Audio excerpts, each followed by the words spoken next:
week early this year. We were trying to honor Juneteenth next Thursday, so we went ahead and did it a week ahead of time. So for those of you who read your emails and saw that we've moved in a week early, welcome. For those of you that will be watching this on a recording, sorry we missed you live. But it's already mid-June, everyone, and I don't know about all of you, but Jennifer and I were together at IT Nation Secure 2 weeks ago. Bobby, I saw all of your posts from PAX 8's event Yeah. this week. It is crazy conference season. Full swing. Bobby, what was the best thing you learned at PAX 8 this last week? Or Oh, I I guess would say earlier this week. the biggest thing is I've got to meet some other MSPs that are level 2 certified like us and got to talk with them. And that was just instrumental because there's not many of us. I mean, the industry's desperate need of other MSPs to get into this space and to sit down and talk in length with, our fellow brethren that have gone through it and commiserate about the challenge of it and learn about what a wheel looks like from a different perspective from somebody else. And you're like, okay, so you're having the same challenges and you used a wheel to solve that. Great. Okay. That means we're on the right track. Yeah, It's very reassuring. perfect. And Jennifer, what about you at Secure? What was the best thing you learned? Oh wow, there's so many things. I really enjoyed a panel discussion that I was a part of that, brought some of the smartest minds that were in Orlando at the time into the conversation of CMMC and kind of lessons learned from level 2 CMMC certification assessments. That was pretty interesting. Just had a lot of good talent on the stage, a lot of good information, and the audience was really, really kind of just engaged. And we even ended up 15 minutes afterwards just sitting and talking outside. So that was really good, and learning how much MSPs are really paying attention to this now. Bobby and I were just talking about that if you asked 2 years ago, it was like, well, I don't think I need to know about this thing. And now, government regulations in particular are more in the forefront of people's minds than they ever had been before. So that was the big takeaway that I got from it. Yeah, I mean, the hallway conversations that I had at Secure are, the regulation piece has become more real, like you said, just in the last couple of years. CMMC was something really only specialists were doing a few years ago, and it's now so many more people are paying attention to it and are thinking about dipping their toe into the compliance realm, which is what we're going to talk about a bit more today. Also knowing that compliance isn't just CMMC, there's HIPAA and God only knows how many other acronyms that people use around compliance. We're going to open up a bit today, talk about all of it. Audience, another thing for today, you have two amazing experts. I am not one of them here. You have Bobby and Jennifer who know more about CMMC and all of these realms than any humans I've ever met. And so if you've got questions, this is a great chance to ask experts anything and everything you might. So we will fill some time, but this one's going to be a bit more reliant on what you want to learn about today. So please start plugging stuff into either the chat or Q&A. And on that, I think we have kind of a starter prompt to start with today around, in general, what would you say the current level of readiness of your organization to take on compliance focused customers? So not just your own business, but really knowing that a lot of this compliance realm is customer need driven. So we'll kind of start with that in the chat while we get a bit more started. So Jennifer, let's take a step back here. Can you introduce yourself, please? Sure. My name is Jennifer Vanderweer. I'm the past owner of F1 Solutions in Huntsville, Alabama. We were an MSP that was heavily concentrated in heavily regulated industries, such as Department of Defense contracting and healthcare and financial. We did sell our company a few years back. And I've stayed in the industry mostly as a facilitator for the Security Evolve group. And that's where a lot of my current information as far as the challenges that MSPs are facing. Yes, I went through it with my own organization with DFARS and HIPAA, and then going into CMMC, not quite going as far with it as Bobby did. But then just listening to these very large nationwide MSPs talk about their struggles and trials and tribulations going through it as well. So that's a little bit of my background. And I'll turn it over to Bobby now. Bobby Guerra, CEO of Axiom. Started my MSP back in 2002. Sole owner. Don't have any, partners or anything like that. I just back in 2002, like you would drive to clients to support them. Like there was no remote access. Like it was a different world. Like smartphones didn't really exist like we understand today. So, and then, about 4 years ago, we decided we wanted to go into trying to support CMMC because of the way the ecosystem was doing mergers and acquisitions. Like in Jacksonville, Florida, I had so many friends that owned MSPs, and we were all like buddies. And like I'm the last man standing. Like everybody else has sold or been acquired. It's just it's a different world. And I just decided, is there another area where we could be more specialized? And CMMC was what we decided. And then we went ahead and got our alignment and went ahead and got CMMC Level 2 certified in January, which was the hardest thing that I've ever done. And interestingly enough, it's just the start, right? When you get Level 2 certified yourself, that doesn't mean you're done. Like now you've got to move your clients through it. You don't technically have to be Level 2 in order to support clients as an MSP, but it is highly recommended. Well, and if I can tag on to that, I mean, the reason why it's highly recommended is for those of you that haven't put two and two together on this, every client that you have that has to sit through their own CMMC Level 2 cert, you're going to have to sit through it because you're their MSP, you're their internal IT company. You have all of the answers that the assessors are going to be asking. Not all of them, but a lot of them.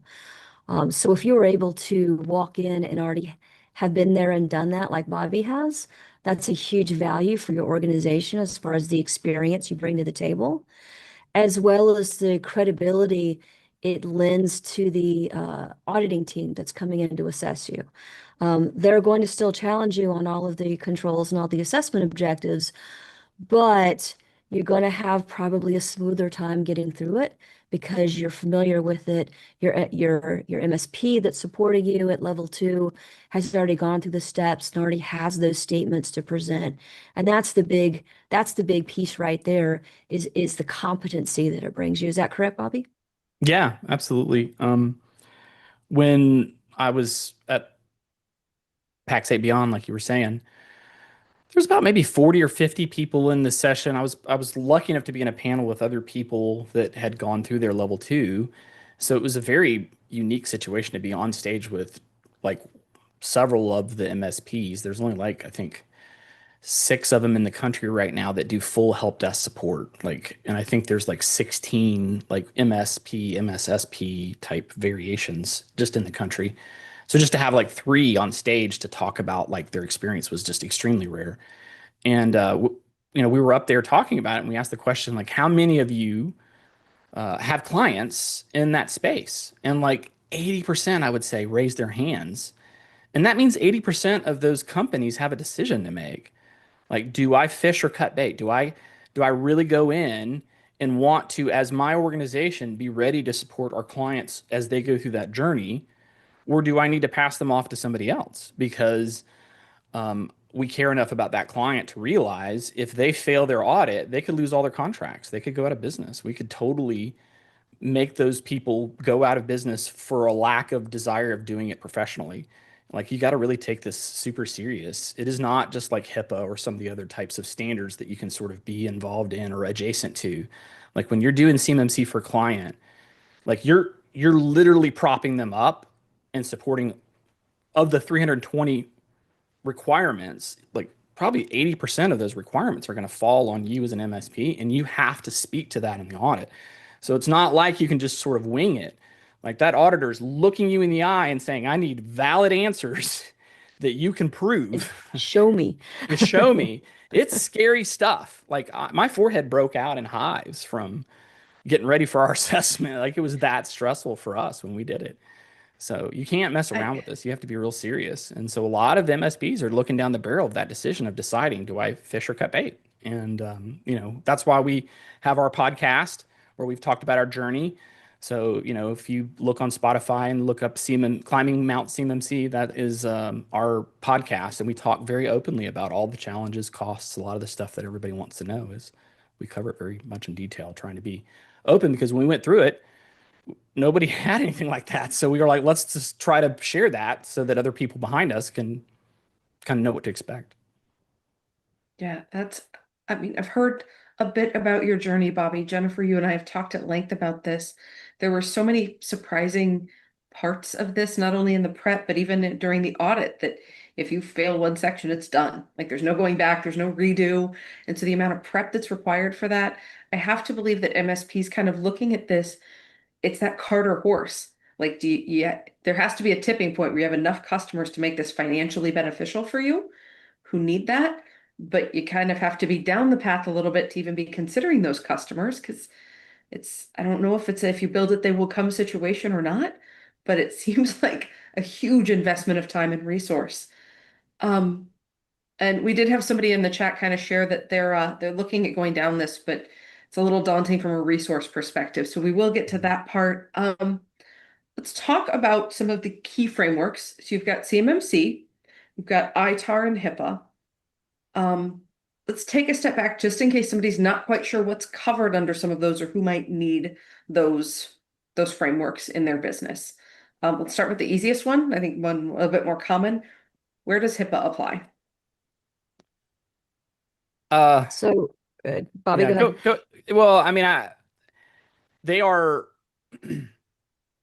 when you're going down a CMMC journey. So I'm just talk from this perspective. Like your audit is so involving and consuming. Like HIPAA is not anything that you would ever think about if you had challenges. So like if you were doing CMMC type of engagement with the client and they had medical, maybe they were doing medical things for the Department of Defense and stuff like that. So you had also those types of challenges.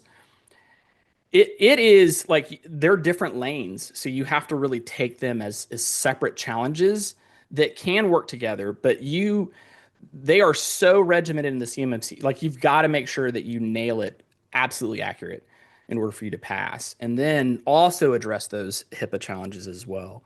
And I don't.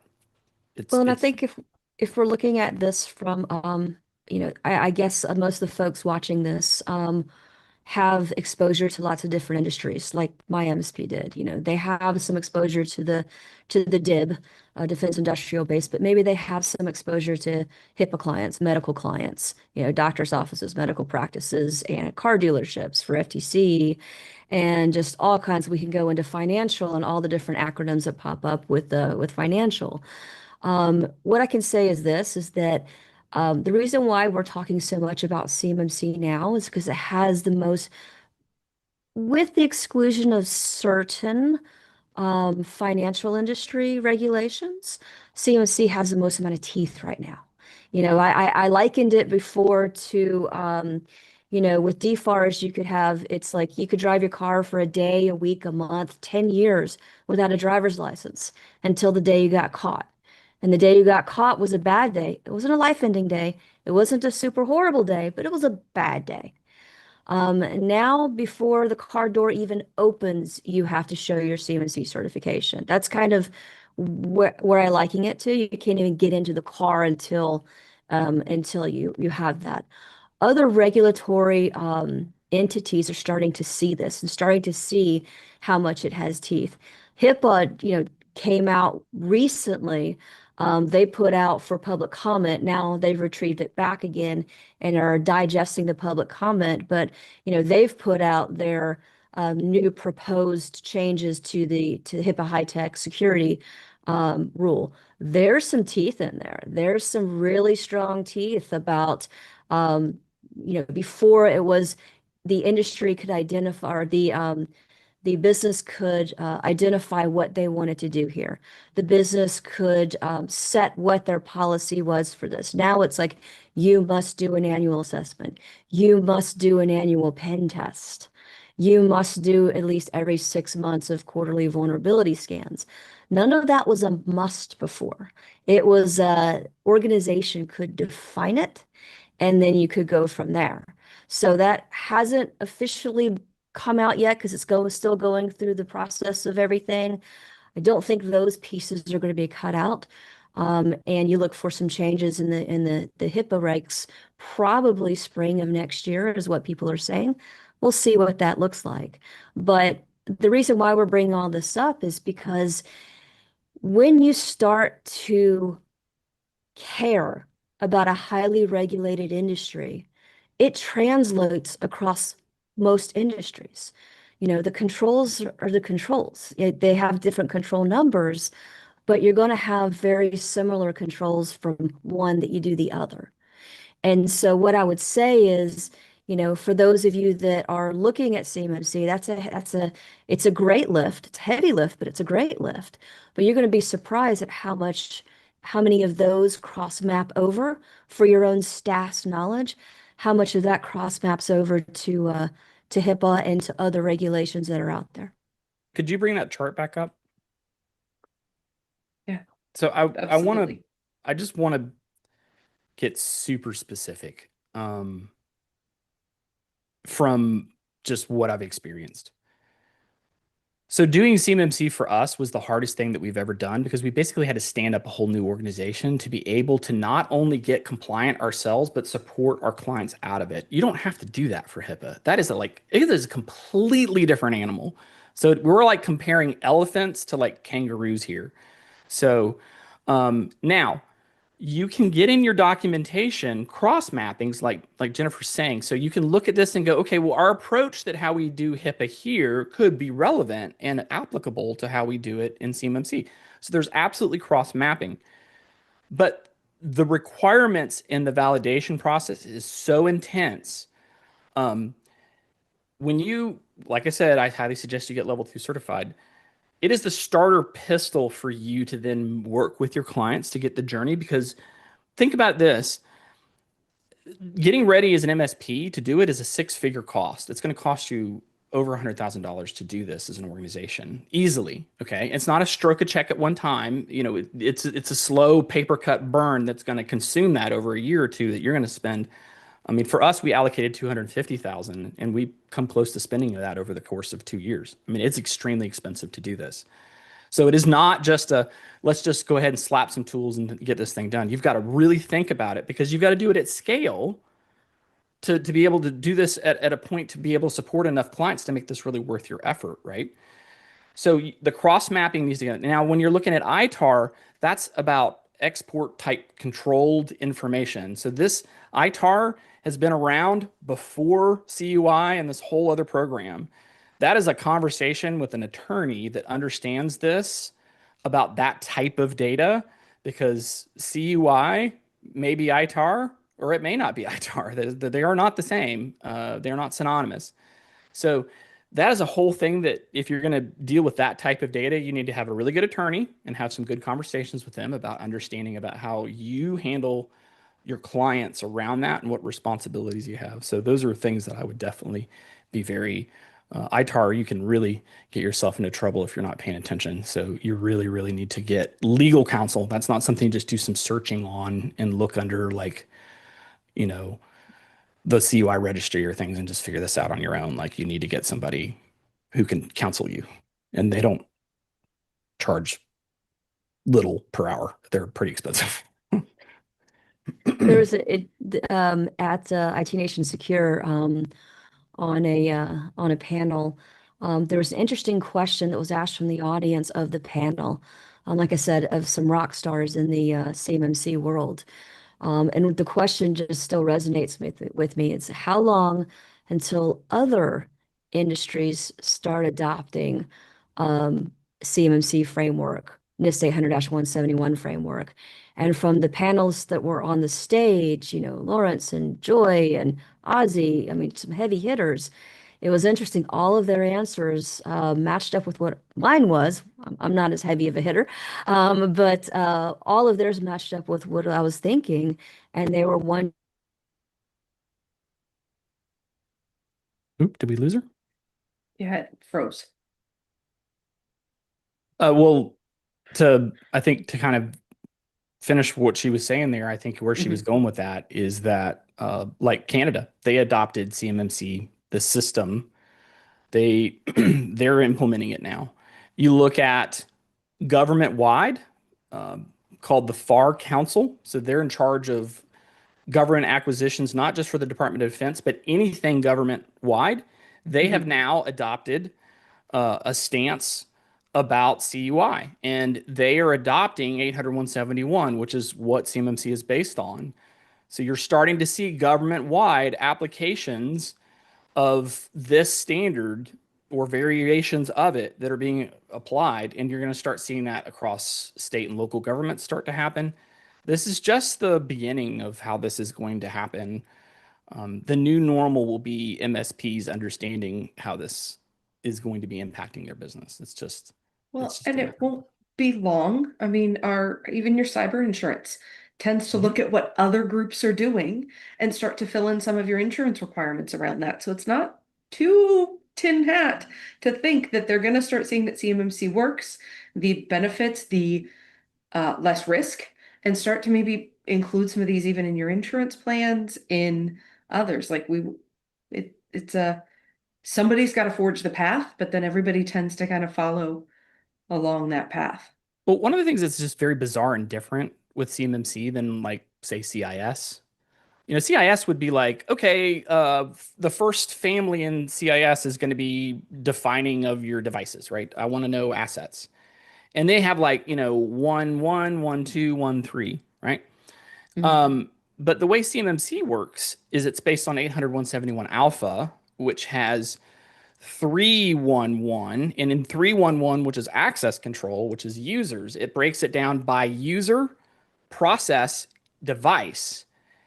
And there's Wow. 6 assessment objectives in that one control that they will audit you on. So they get into very detailed examinations of each control, which CIS will just be one control, do these things, maybe have some stuff.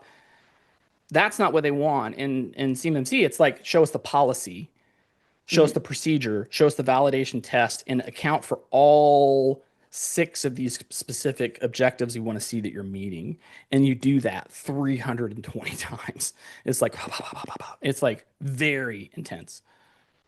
So That's so I think what you're going to see is more government is going to, I think what they're going to look at is they're going to look at requiring certification and validation. They may not go to that level of detail because you're dealing with DoD and type of more sensitive stuff, but I think you're going to see a variation of this approach start to become the theme of validation. Trusting isn't getting it. Pinky promises aren't getting us there. We're going to have to go through some type of validation approach to know that they're meeting it, or mhm. have penalties of such a high nature, because the FAR regulation, they kind of did the IRS approach.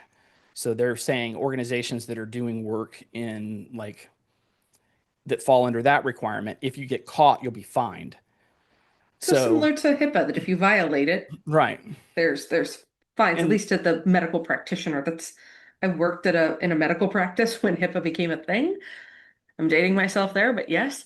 And I remember some of the like, but what if I do this? Would that get us fined? And it was like, yeah, if you get caught, like you could yeah. do it till you can't. Kind of like Jennifer's, you could drive the car without a license until you get caught doing it. And that's what's Um, so unique, like you said, because you can't get into the space. Like they won't award you the contract unless you have the certification. okay. So that's that driver's license kind of comparison that she's doing. Yeah. Whereas the FAR approach will be like, well, you can bid on these and we're going to do specific audits like the IRS. And if we catch you and you're not doing it, then it's just different side of the coin, a different approach of how they're doing it. Mhm. Very interesting. No, so taking a step back, so you started the journey about 2 years ago. What made you want to do this? Because it doesn't sound like a walk in the park. Yeah. That's, yeah. What made you wake up one day and go, we're gonna I, try this? I love, I love the mission. The ultimate goal here is to support the warfighter. So we are supporting organizations that are creating contracts and systems that go under the front line. So we're supporting these organizations to help the warfighter. So that's first. I think it's just so patriotic. It's something that we just love about doing. I mean, like I've got my flag here with our integrity. That's just like go team. I love that. But then on top of that, I like the fact that when a client comes to me, we're helping them stay in business. It's a different engagement. When you're traditionally as an MSP, you're like, hey, if you don't use us, you could really get screwed because threat actors could get in here. There's all these types of things. Your team's inefficient. You have to like prove and kind of convince them that they need to engage with a managed service provider. They're Mhm. coming to us going, hey, if we don't do business with you and you help us get level 2 certified, like we're going to go out of business. So it's a completely different conversation than what you're used to in a traditional MSP engagement. And then on top of Okay. that, they have to get reassessed every 3 years. So that client is extremely sticky. So when they go to engage with you, if they leave you, 80% of what you're doing is going to walk out the door. So who's going to manage their SIM? Who's going to manage their patching and vulnerability and management and their updating and all of the log aggregation, all that stuff? They probably can't do that. And if they bring in another MSP, they're probably going to have to get reassessed because that's such a delta change from their previous audit. Oh, So okay. so when you go to engage with a client for CMMC, like you're in it to win it for the long haul. And that's another reason when we go through our sales process, like there's a chunk of clients that were like, we don't think you're ready. We don't feel like we're going to be a good connection for you. And we just say no to them because we can't get engaged with the client like that and they don't really understand what's required or they're not fully committed. And then we get kind of, kind of entrenched in moving a client that we can never get ready. And then they get mad at us and lawyers get involved. It gets really ugly. So like, you just want to make sure that who you're engaging with is serious about it, that they match with you and that you could see yourself with them for many years to come, because that's how it's going to have to go. Well, even just the stress level of walking with a client through this process sounds intense. And so you want it to be there's got to be some trust there, but yeah, a bit of readiness on their part. Otherwise, that's a much longer engagement for you. Yeah. And If you've you have got to to help really, as them an get ready MSP, for that. think about how you're going to break it down into sections, how you're going to move the client through it. You've got to have a process to do that, right? Um, like you've got to set dates and deadlines on when those activities are going to happen. Like we're going to do the AC, the IA, the AT domain, and the PS, and we're doing that by October or by July. And these are the documents, these are the procedures we're going to have for you. You need to adopt them. We're moving to this section next. Like that shows maturity as an MSP, that you know what you're doing and you have a process to move the client through it. Just sitting down and let's talk about it, like you're doomed. You're not, you have no chance of success. Like you have to have a very designed approach of cutting that elephant up and how you're going to attack it. Mhm. Because if you just sit there and just start shooting darts, there's no way you're going to have a chance of moving the client through it. That's no, that makes sense. And just no wonder you need to go through it yourself first, because Yeah, you got there would be no to. hope of advising someone else on how to Right. do this if you hadn't done it yourself. I mean, if we talk about that, there's the old adages, eat your own dog food, drink your own champagne. This is a area where that is absolutely critical, so you know exactly what you're getting into when consulting one of your clients on how to do this. So, somebody had talked earlier about the resource piece. We've talked about the dollar amount. Timeline wise, was your 2-year journey, is that pretty average, or was that like based on others that you've seen go through this in hallway conversations? If you know exactly what you're doing, you've done it before, you have all the mysteries figured out, you could do it in probably 7 months. The problem is it took us 2 years to figure out how not to do it, and then 8 months to actually do it. Right? It's just the learning curve of learning how you're anybody that's on this journey is going to end up throwing their system security plan out like 3 or 4 times and relearn and re-understand and how to do that. And so the point is, like, it's going to take you a year to two to really get it down, unless you have someone like Jennifer working with you that can consult you as an MSP that could really help you try to speed run this a little faster. Because if you just go in there trying to figure it out on your own, it's going to be quite the challenge. Well, It and looks can y'all like hear me Jennifer's okay? back with us. Yes. Yeah, I'm Hey. sorry. I apologize for technical difficulties. Murphy's Law. Um, One of the things that I get asked a lot is, hey, how can we jump the curve on this? How can we go from, zero to hero very quick? And unfortunately, there isn't a quick answer. There are a lot of organizations out there that can help you, other MSSPs, other companies that have gone through the certification, CMC Level 2 certification, But one of the things that I state very quickly is go find companies like that to work with that have been there and done that, that know what is involved fully. And then once you have those, ask them, hey, how many CMMC level 2 assessments have you sat through?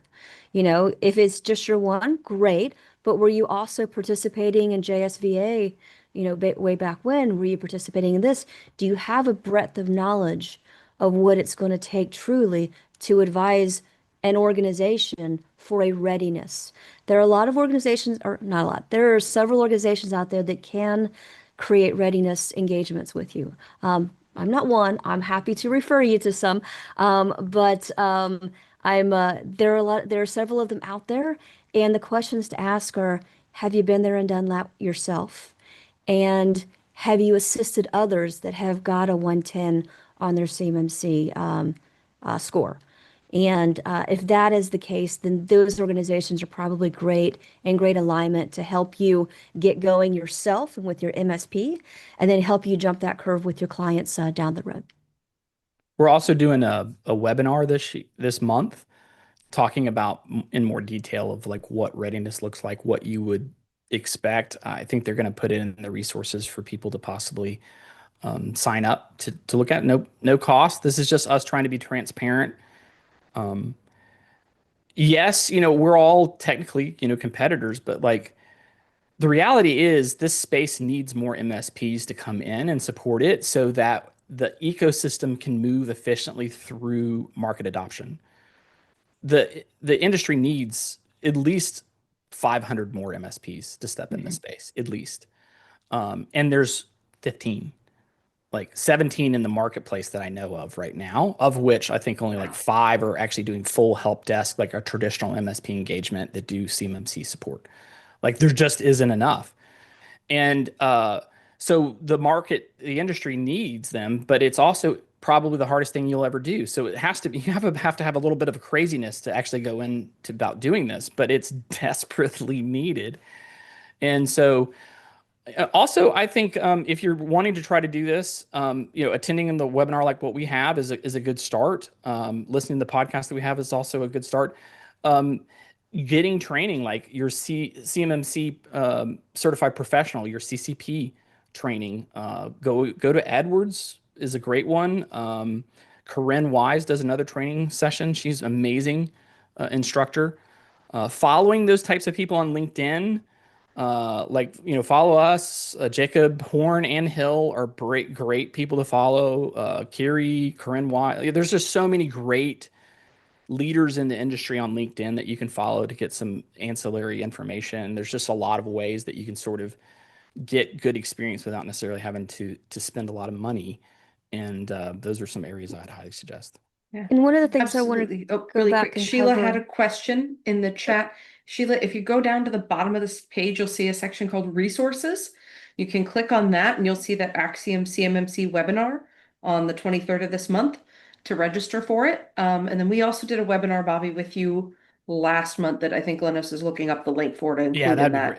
That was a in good that one. too. So many good questions in that one too. Yeah, that was one was crazy. So sorry, Jennifer, please continue. No. I was just saying, quite a few people stop me in hallways of trade shows, and they say, "Hey, look, I'm looking to get into this. What can you advise me?" So I go through this list of, okay, well, how many clients do you have? What kind of MRR do they represent?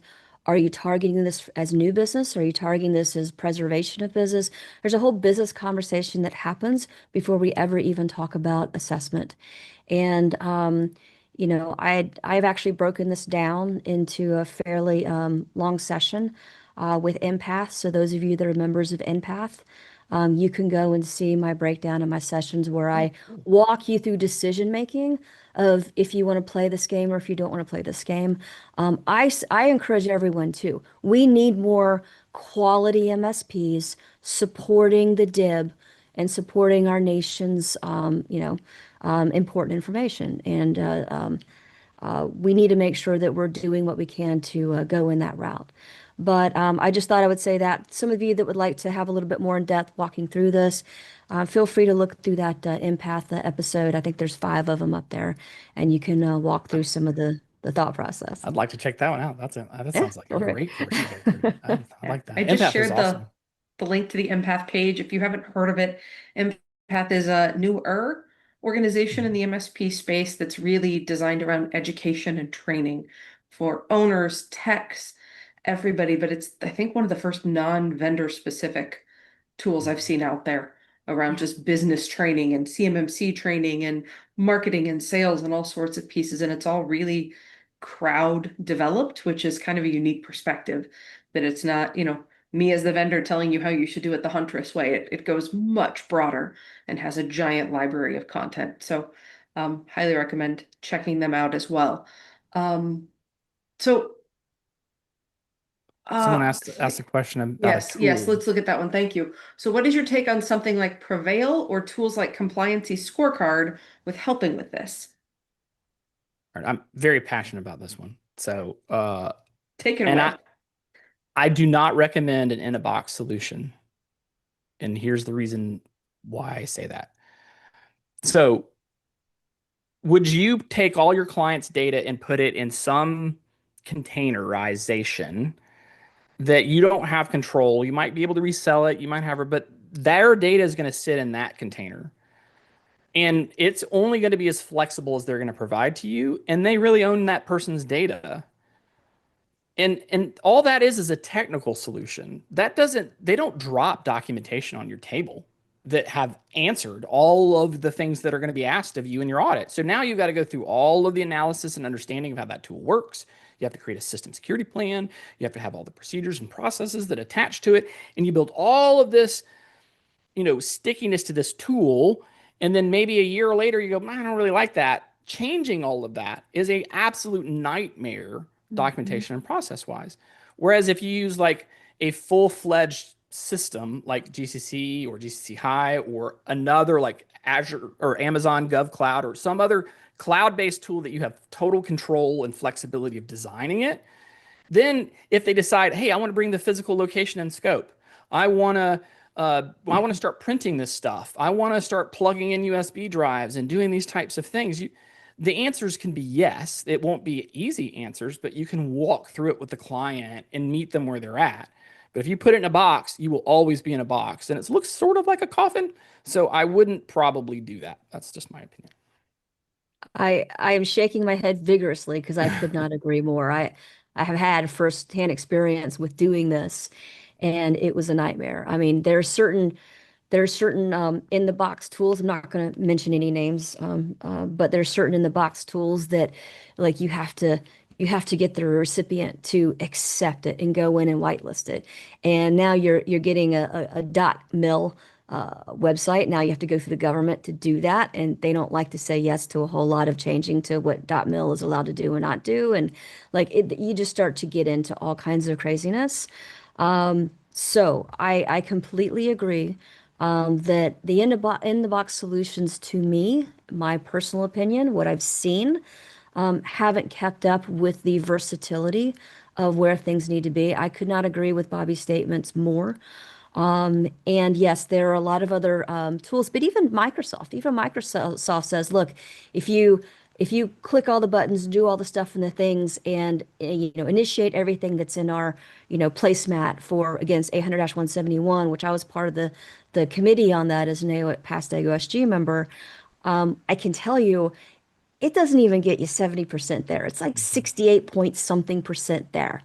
And that's using some of their documentation. And all they're stating is this for this control, this particular turning this on an Intune provides evidence, some evidence for this control. It doesn't say all evidence because we don't know what your scoping is yet. Right. We don't know if all of your CUI is on the Microsoft cloud or if just some of it is and others rest in other areas. So it is scoping is one of the single biggest challenges and the most important thing you need to do. You need to understand what is in scope and what is out of scope.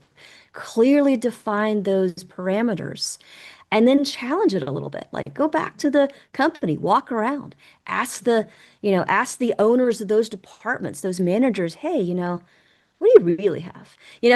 Start probing a little bit because you need to know this because you are charged with making sure your client gets a successful pass if you're holding their hand through the process. So you're doing this for their own good. And I know I've pivoted a little bit to scoping, but to me, that's kind of where you have to go with this.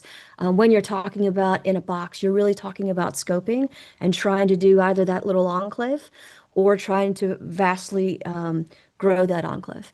So scoping will define the And size of that enclave. and that is a very standard, typical MSP way of thinking.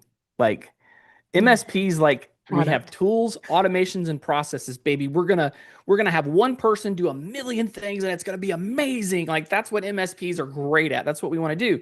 And that is absolutely the countercultural opposite of way CMMC is. It's like we need a qualified person who's highly trained and understands to understand the scoping, the design, the architecture, create the processes and procedures, very robust validation processes. A good chunk of that cannot be automated. There's going to be checklists and other things.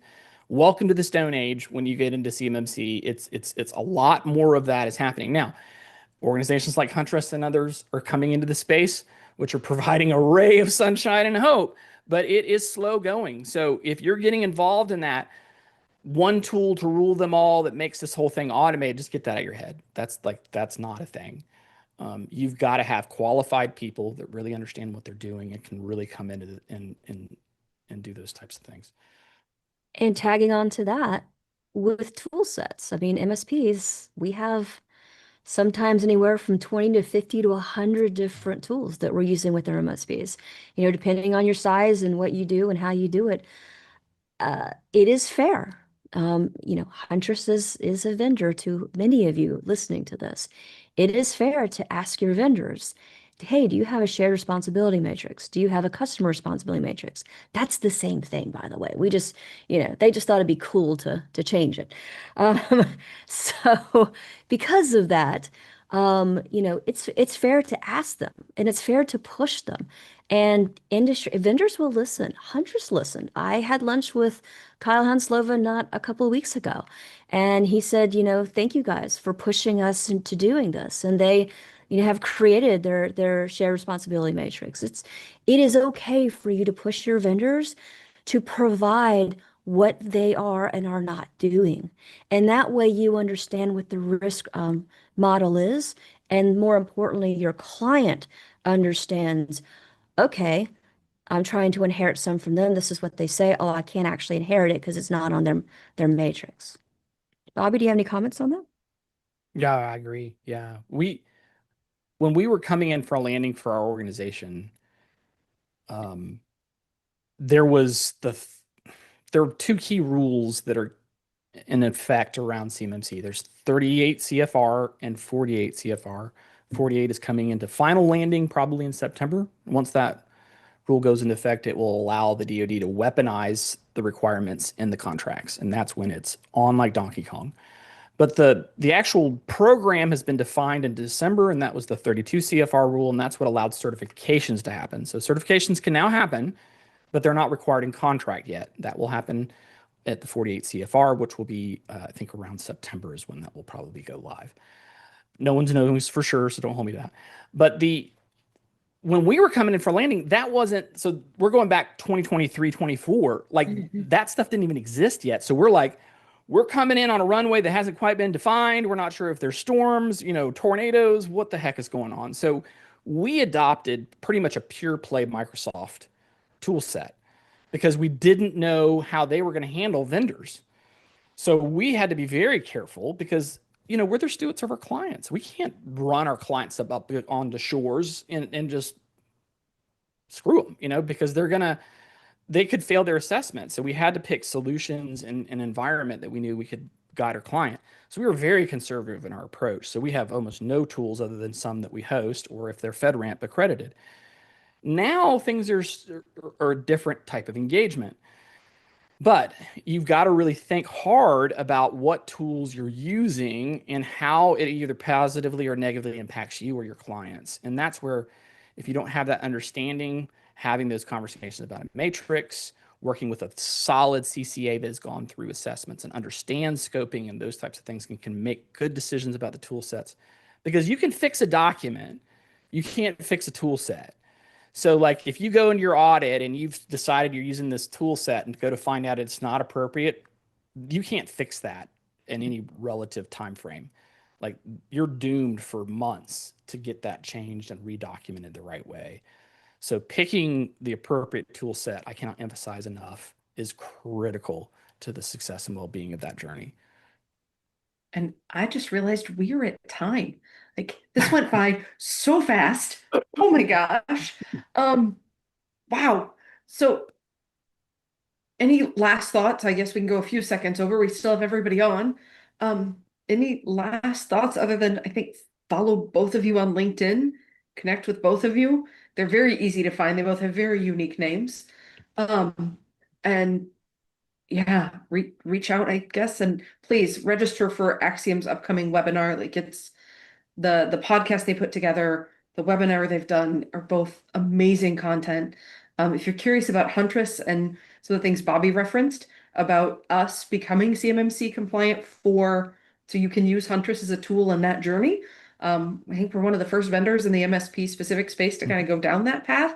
Jennifer, thank you for a very long time of asking for that. You were instrumental in getting that done for everybody. So please go register and you can watch that. We recorded that last month. But thank you all. Any parting thoughts, Bobby, Jennifer? No, I just saw a question come at the last minute. I'm not sure if we have time to answer. It's a kind of a long Do question. you feel GovCloud is better than local hosted in terms of scoping to meet better controls? Ooh, that's a tough one. Super fast answer. Self-hosting has its own challenges. You don't have to be a CSP. In other words, you don't have to be FedRAMP accredited if you're hosting the tool yourself. There's some requirements around that, which we cannot cover in a very quick situation. There's some pros and cons. Yeah, pros and cons. We did self-host some tools for us because we did not have anything FedRAMP in the space. So it is absolutely a solution you can do. It's not something I highly recommend.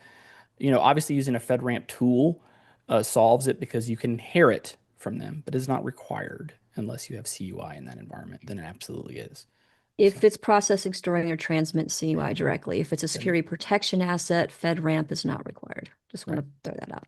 Yep. So my final thought is just thank you all for being interested in this. Thank you all for your diligence and learning. That's how this is done. That's how you get to the finish line, is that you keep learning, you keep educating yourself, you keep putting one step forward, 1 foot forward, 1 foot forward. Attach yourself to people smarter than you are. I don't know that that's necessarily us, but others in the industry, and make sure that you just continue to do the right thing and move forward. Look on the road. Every conference has somebody speaking about this upcoming. Very frequently, it's one of the 2 people on this webinar.